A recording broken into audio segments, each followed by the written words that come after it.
Class 12 biology के अंदर आज हम एक नया चैप्टर स्टार्ट करेंगे। 33वां चैप्टर जिसका नाम मानव में भ्रूणीय परिवर्तन। नमस्कार, आप सभी का इस चैनल पे स्वागत है। आज अपना चैप्टर है वो होगा स्टार्ट अध्याय नंबर 33वां जिसका नाम है मानव में भ्रूणीय परिवर्तन। चैप्टर का नाम है मानव में भ्रूणीय परिवर्तन। इस चैप्टर के अंदर हम पढ़ेंगे कुछ तो परिभाषाएं जो एग्जाम की दृष्टि से बहुत ज़्यादा इंपॉर्टेंट है, जैसे भ्रूणोद्भवन क्या होता है, विदलन क्या होता है, तूतक क्या होता है, तूतक भवन क्या होता है, पोषकोरक क्या होता है, रोपण क्या होता है। ये कुछ परिभाषाएं पढ़ेंगे। इनमें से एक परीक्षा के अंदर 100% आएगी। ये जितनी भी परिभाषाएं हैं उनमें से एक परिभाषा है वो 100% एग्जाम के अंदर पूछी जाएगी। उसके पश्चात हम पढ़ेंगे कि मनुष्य के अंदर भ्रूणीय परिवर्तन मतलब भ्रूण है वो धीरे धीरे किस प्रकार से वृद्धि करता है, किस प्रकार से बड़ा होता है। तो उसके बारे में कंप्लीट इस चैप्टर में हम पढ़ेंगे कि भ्रूणीय परिवर्तन कैसे होता है। जैसे भ्रूण है उसके अंदर किस प्रकार से कोशिकाओं का निर्माण होता है और किस प्रकार से एक भ्रूण है वो शिशु में परिवर्तित होता है। ये आज इस चैप्टर के अंदर हम पढ़ेंगे। तो सबसे पहले देखो, सामान्य जानकारी के लिए आप लोगों को बता दूं कि एक होता है युग्मक, क्योंकि ये अपने इस चैप्टर में कंप्लीट आएगा, साथ में चलता रहेगा कि युग्मक किसको बोला जाता है। जनक कोशिका से बनने वाली अगुणित कोशिका को युग्मक कहते हैं। युग्मक क्या होता है? जनक कोशिका से बनने वाली अगुणित कोशिका को युग्मक कहते हैं। युग्मक के अंदर एक तो होता है नर युग्मक, ठीक है, मनुष्य में, और दूसरा होता है मादा युग्मक। मनुष्य है उसके अंदर नर युग्मक होता है, उसका नाम होता है शुक्राणु, और मादा युग्मक है उसका नाम होता है अंडाणु। मनुष्य के अंदर नर युग्मक होता है उसका नाम होता है शुक्राणु, और मादा युग्मक है उसका नाम होता है अंडाणु। ठीक है, शुक्राणु का निर्माण कहाँ से होता है? वृषण से, और अंडाणु का निर्माण कहाँ से होता है? अंडाशय से। जब शुक्राणु और अंडाणु आपस में मिल जाते हैं तो किसका निर्माण होता है? युग्मनज का। ठीक है, युग्मनज का निर्माण होता है, और इस क्रिया को क्या बोला जाता है? निषेचन बोला जाता है। अब इस युग्मनज से किस प्रकार से भ्रूण बनता है और किस प्रकार से उस भ्रूण से एक शिशु का निर्माण होता है, ये कंप्लीट हम इस चैप्टर में पढ़ेंगे। तो याद रखना, युग्मनज मेन क्या चीज़ है? युग्मनज, जो बार बार इस चैप्टर के अंदर आएगा नाम, इसलिए मैंने ये पहले बताया है। युग्मक किसको बोलते हैं? जनक कोशिका से बनने वाली अगुणित कोशिका को युग्मक कहते हैं। और युग्मनज किसको बोलते हैं? दो युग्मक मिलकर किसका निर्माण करते हैं? युग्मनज का निर्माण करते हैं। ये याद रखना, युग्मनज क्या होता है? दो युग्मक मिलकर, जैसे शुक्राणु और अंडाणु, ठीक है, मिल गए तो किसका निर्माण हो गया? युग्मनज का निर्माण हो गया। ये क्या होता है? अगुणित कोशिका होती है, एन होता है, और ये भी क्या होता है? अगुणित कोशिका, एन होता है। लेकिन युग्मनज क्या होता है? 2n, मतलब द्विगुणित होता है हमेशा। ये याद रखना है कि ये अगुणित होता है, ये भी अगुणित होता है, लेकिन ये हमेशा क्या होता है? द्विगुणित होता है। अब इस चैप्टर को हम स्टार्ट करते हैं, जिसके अंदर देखो सबसे पहले परिभाषा पढ़ते हैं। कुछ परिभाषाएं, 4 या 5 परिभाषाएं हैं जिनमें से एग्जाम के अंदर भी पूछा जा सकता है। तो सबसे पहली परिभाषा है वो है भ्रूणोद्भवन। भ्रूणोद्भवन सबसे पहली परिभाषा है, कौन सी है? भ्रूणोद्भवन। अब भ्रूणोद्भवन किसको बोलते हैं? युग्मनज हमने पढ़ लिया, युग्मक हमने पढ़ लिया, और युग्मनज हमने पढ़ लिया। ये दोनों बातें याद रखना, युग्मक हमने पढ़ लिया, युग्मनज पढ़ लिया। अब भ्रूणोद्भवन क्या होता है?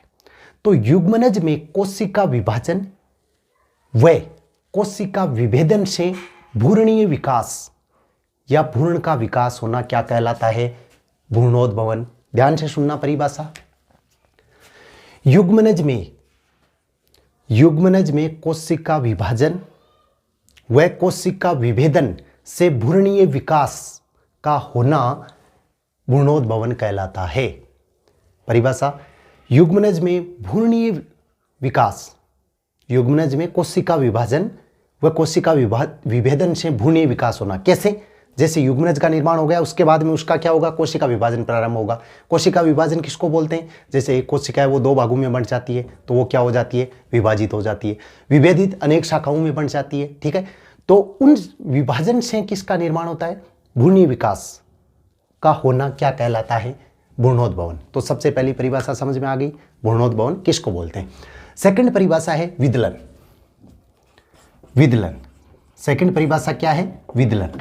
देखो विदलन किसको बोलते हैं, इसके अंदर क्या होता है, कोशिका विभाजन। क्या होता है, कोशिका विभाजन व कोशिका विभेदन। और कोशिका विभाजन व कोशिका विभेदन से क्या होता है, भ्रूणीय विकास। किसमें, भ्रूणोद्भवन में। याद रखना, भ्रूणोद्भवन में क्या होता है, कोशिका विभाजन और कोशिका विभेदन, और उससे किसका निर्माण होता है, भ्रूणीय विकास होता है। ठीक है। अब विदलन किसको बोलते हैं, कोशिका विभाजन सबसे पहले कितने प्रकार का होता है, दो प्रकार का होता है। एक होता है समसूत्री विभाजन और दूसरा क्या होता है, अर्धसूत्री विभाजन। तो ये आप पहले पढ़ चुके होंगे कि समसूत्री विभाजन क्या होता है या अर्धसूत्री विभाजन है वो क्या होता है। तो उसके बारे में ज़्यादा बताने की जरूरत नहीं है क्योंकि पहले आप लोग पढ़ चुके होंगे। ठीक है। विदलन किसको बोलते हैं कि युग्मनज में होने वाला आरंभिक समसूत्री विभाजन विदलन कहलाता है। युग्मनज में होने वाला आरंभिक समसूत्री विभाजन विदलन कहलाता है। इनका नोट साथ में बनाते रहना। सबसे पहले भ्रूणोद्भवन की हेडिंग लगाना और इसकी परिभाषा जो मैंने बताई है लिख लेना। उसके बाद में विदलन हेडिंग लगाना और उसकी परिभाषा क्या लिखनी है कि युग्मनज में होने वाला आरंभिक समसूत्री विभाजन, युग्मनज में होने वाला आरंभिक समसूत्री विभाजन क्या कहलाता है, विदलन कहलाता है। तो ये हो गई विदलन की परिभाषा। उसके पश्चात तुतक, क्या टॉपिक है, तुतक। तुतक की परिभाषा मतलब भ्रूणोद्भवन में कोशिका विभाजन होता है, विदलन में क्या होता है, समसूत्री विभाजन। क्या प्रारंभ हो जाता है, समसूत्री विभाजन। अब समसूत्री विभाजन प्रारंभ हो जाता है तो कोशिकाओं की संख्या बढ़ती है, और जैसे एक कोशिका से 2 बनती है, 2 से 4 बनती है, 4 से 8 बनती है, 8 से 16 बनती है। तो जब 16 कोशिकाएं बन जाती है, क्या बन जाती है, जब 16 कोशिकाएं बन जाती है तो एक ठोस अवस्था बनती है। जब 16 कोशिकाएं बनती है तो क्या बनती है, एक ठोस अवस्था बनती है, जिसको क्या बोला जाता है, तुतक बोला जाता है।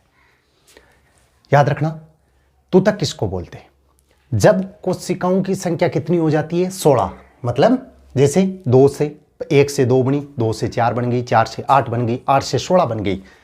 तो जब कोशिकाओं की संख्या 16 हो जाती है तो एक ठोस अवस्था बनती है, जिसको क्या बोला जाता है, तुतक कहते हैं।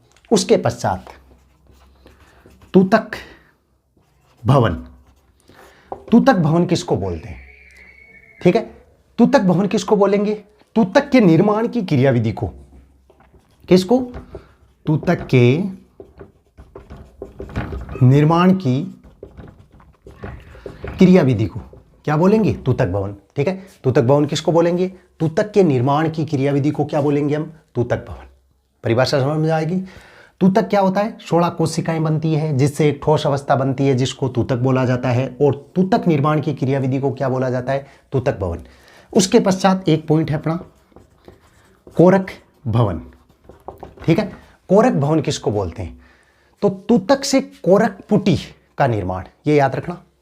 किससे, तुतक से कोरक की पुटी का निर्माण।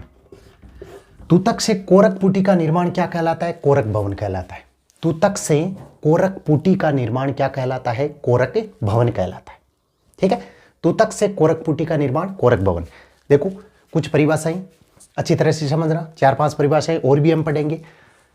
चैप्टर का नाम है मानव में भ्रूणीय परिवर्तन। सबसे पहली परिभाषा है भ्रूणोद्भवन किसको बोलते हैं, कि युग्मनज में कोशिका विभाजन व कोशिका विभेदन से भ्रूणीय परिवर्तन भ्रूणोद्भवन कहलाता है। ये परिभाषाएं साथ में नोट करते रहना, नोट्स है वो साथ में बनाते रहो। उसके पश्चात है विदलन, तो युग्मनज में होने वाला आरंभिक समसूत्री विभाजन विदलन कहलाता है। उसके पश्चात परिभाषा है तुतक, तो तुतक किसको बोलते हैं, जब समसूत्री विभाजन होता है और उसके अंदर 16 कोशिकाएं बन जाती है तो एक ठोस अवस्था बनती है, जिसको क्या बोला जाता है, तुतक बोला जाता है। उसके पश्चात है तुतक भवन। तुतक भवन किसको बोलते हैं, तुतक निर्माण की क्रियाविधि को क्या कहा जाता है, तुतक भवन कहा जाता है। और उसके पश्चात है कोरक भवन, तो कोरक भवन किसको बोलते हैं, तुतक से कोरक पुटी का निर्माण कोरक भवन कहलाता है। क्या कहलाता है, तुतक से कोरक पुटी का निर्माण क्या कहलाता है, कोरक भवन। अब उसके पश्चात अपना टॉपिक है पोष कारक, तो अगला टॉपिक अपना पोष कारक।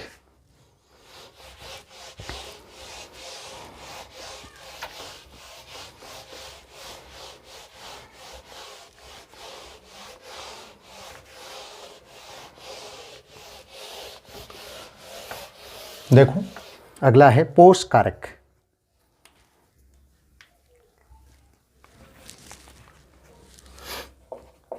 पोष कोरक, ठीक है। पोष कोरक देखो किसका निर्माण हो जाता है, तूतक का निर्माण हो जाता है, ठीक है। जब तूतक का निर्माण हो जाता है और ये तूतक कहां पे पहुंचता है, गर्भाशय के अंदर पहुंचता है, ठीक है। मतलब देखो किसका निर्माण हो जाता है, तूतक का निर्माण हो जाता है और उसके पश्चात वो कहां पे पहुंचता है, गर्भाशय के अंदर पहुंचता है। तो जब ये पहुंचता है तो एक चपटी कोशिका बनती है। क्या बनती है, चपटी कोशिका बनती है, जिसको क्या बोला जाता है, पोष कोरक कहा जाता है, जो क्या करती है, भ्रूण को पोषण प्रदान करती है। क्या करती है, भ्रूण को पोषण प्रदान करती है। तो पोष कोरक की परिभाषा कैसे लिखनी है कि गर्भाशय में तूतक के पहुंचने के पश्चात एक चपटी कोशिका का निर्माण होता है, जिसे पोष कोरक कहा जाता है, ठीक है। गर्भाशय में तूतक के पहुंचने के पश्चात एक चपटी कोशिका का निर्माण होता है, जिसे पोष कोरक कहा जाता है। तो ये हो गई परिभाषा किसकी, पोष कोरक की। उसके पश्चात है कोरक गुहा। देखो कोरक गुहा किसको बोलते हैं, ठीक है, कि जैसे ही मान लो पोष कोरक का निर्माण होता है, ठीक है, कहां पे, गर्भाशय के अंदर, और उसके साथ में क्या बनती है, एक गुहा भी बनती है। मतलब तूतक कहां पे पहुंचता है, गर्भाशय में, जिससे क्या बनता है, एक चपटी कोशिका बनती है और उससे किसका निर्माण होता है, पोष कोरक का निर्माण होता है। और पोष कोरक का निर्माण होता है, उसके साथ में क्या बनती है, गुहा। मतलब विभिन्न कोशिकाएं वो एक समूह बनाती है। क्या करती है, बहुत सारी कोशिकाएं मिलकर एक समूह बनाती है, जिससे क्या बन जाती है, एक गुहा बन जाती है और उसको क्या बोला जाता है, कोरक गुहा कहा जाता है। अगला पॉइंट अपना रोपण। अगला पॉइंट क्या है, रोपण। देखो रोपण किसको बोलते हैं, कोरक पुटी। कोरक पुटी निर्माण कहां पे होता है, कोरक पुटी का, मतलब कोरक भवन का निर्माण होता है उस समय। किसका निर्माण होता है, कोरक पुटी।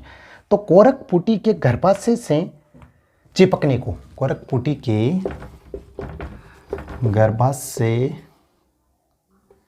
से चिपकने को क्या बोला जाता है, रोपण बोला जाता है। क्या बोला जाता है, रोपण। मतलब जब कोरक पुटी है वो किससे चिपक जाती है, गर्भाशय से चिपक जाती है, तो उस क्रिया को क्या बोला जाता है, रोपण कहा जाता है। तो ये तो हो गई कुछ परिभाषाएं, ठीक है। कुछ परिभाषाएं कौन कौन सी हुई, देखो भ्रूणोद्भवन, विदलन, तूतक, तूतक भवन, कोरक भवन, पोष कोरक, कोरक गुहा, रोपण। तो ये क्या हो गई, कुछ परिभाषाएं। अब कुछ पॉइंट और हम पढ़ेंगे। देखो